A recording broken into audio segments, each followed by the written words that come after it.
Unity South Africa, or BUSA, not to be confused with the political party, is once again calling on the Unemployment Insurance Fund, the UIF, to be placed under administration. This is not a new call, but they are once again stepping up their efforts. They say it's been difficult to get the UIF to produce financial statements, and a recent meeting of SCOPA has highlighted systemic failures that has compromised the ability of the entity to actually fulfill its mandate. It's a fancy terminology for doing its job. The total that the UIF portfolio is managed by the PIC, the Public Investment Corporation, is valued at 169 billion rand. So we are talking a lot of money and a lot of people that rely on the UIF, but are they really getting the services that they deserve? Sanelisiwe Jantjies from Business Unity South Africa, BUSA, making time for us this afternoon. Sanelisiwe, good to have you on eNCA as well. What would placing the UIF under administration actually do? What does that change from a day-to-day running basis? Thanks, Gareth. And you're mentioning that this is actually a long-standing issue.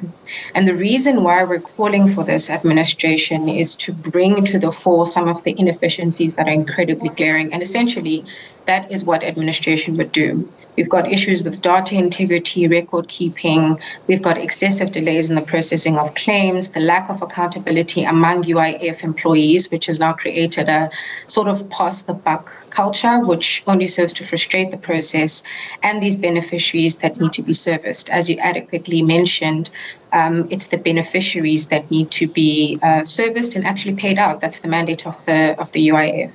This lack of accountability is characterized by a failure to address long-standing issues, and repeated interventions and recommendations from us as social partners have all but been ignored. So what administration would do is to bring this to the fore and also to interrogate and investigate why the ongoing failure to meet commitments and deadlines, and why there's inadequate response to actual audit findings coming from the Auditor General himself. Help me understand, when it comes to how many people rely on the UIF, Sanelisiwe, I've got a very basic understanding. This is hopefully where you can fill in the gaps for me, but it provides unemployment and maternity benefits to workers. And knowing our unemployment rate in our country, I imagine there's a lot of people who rely on the UIF that are simply being failed. How bad is this situation? 100%. You've spoken of failure, and that's exactly what's happening. Around the COVID time, there were certain processes that were put in place to assist the workers at that time who were essentially out of a job. And now we're finding that the mandate of the UIF is fast going outside of that to actually finance everything but the beneficiaries that do not have that employment. And you can imagine, we're sitting with high unemployment rates, but we're also sitting with people who haven't recovered from COVID. And we're also sitting with a fund that is unable to pay people right now. And it's unable to pay people from the funds that were supposed to be assisting the unrest, the people that experienced unrest, and also COVID tours. So it's often a running joke, and in fact, I use the term joke very loosely because it's not, that in most times, if you do have a child, your child will most definitely be walking and attending school before you even receive some kind of ventilation as to what happened to the money that rightfully does belong to you, because this fund is financed by the workers and the employees. So this money doesn't effectively belong to the government. So the problem is there are hordes of people in this country that do not have jobs. There are hordes of people that are facing a situation that they actually don't have gainful employment and are not able to make a living. This fund is supposed to be addressing that. And if you can imagine the amount of people in this country that do not have jobs and don't have a way of feeding their families, you can then imagine the crisis that we're actually facing. Sanelisiwe, if you wouldn't mind, just to explain to viewers as well, when we talk about putting the UIF potentially under administration, that is both a regulatory and a legal framework, not the term we throw around. What does that actually mean? What would be achieved if that were to happen, placing the UIF under administration? How does it fix any of the issues you've just spoken about?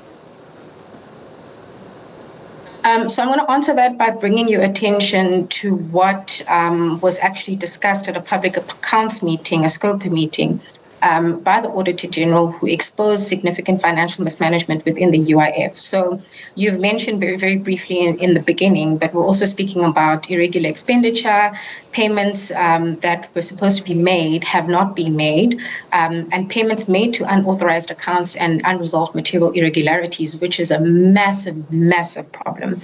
Weak financial controls, we've got persistent failure to provide any supporting sufficient documentation, like you mentioned, leading to all of these unreliable financial statements.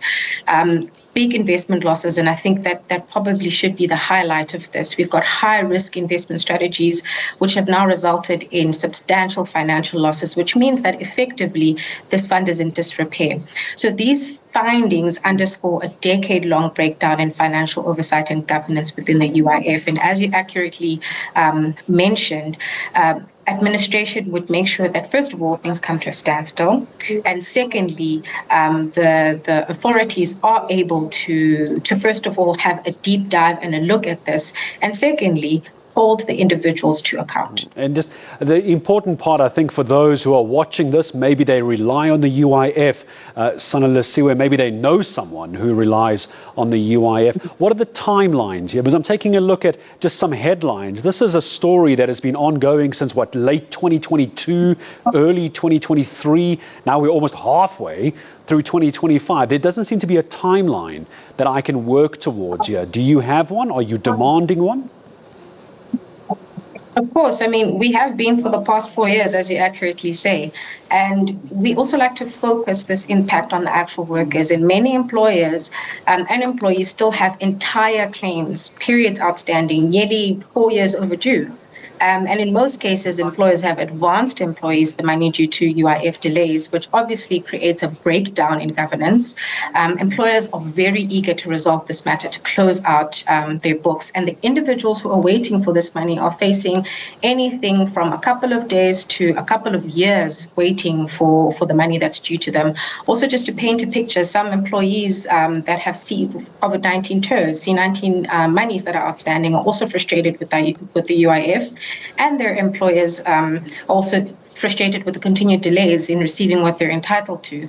These delays obviously create industrial tensions between employers and employees, and in actual fact are frustrating employees to the point that we're at now. We've got strained economic conditions, and for people to be waiting over 4 years to receive money that rightfully belongs to them is simply unacceptable. So the timelines vary, but they can be anything between today and a couple of years, actually. Well, we're going to try and get the UIF on off the back of this discussion. Possibly won't be in this hour or on this show today, Sanelisiwe, but thank you for raising and once again keeping this in the public eye. We will follow up with the UIF. Sanelisiwe Jantjies from Business Unity South Africa. You can go and Google BUSA, B-U-S-A, and the UIF. And as to my point earlier, this is a long and ongoing issue. It is not something that's suddenly come out of nowhere. It's been a long time.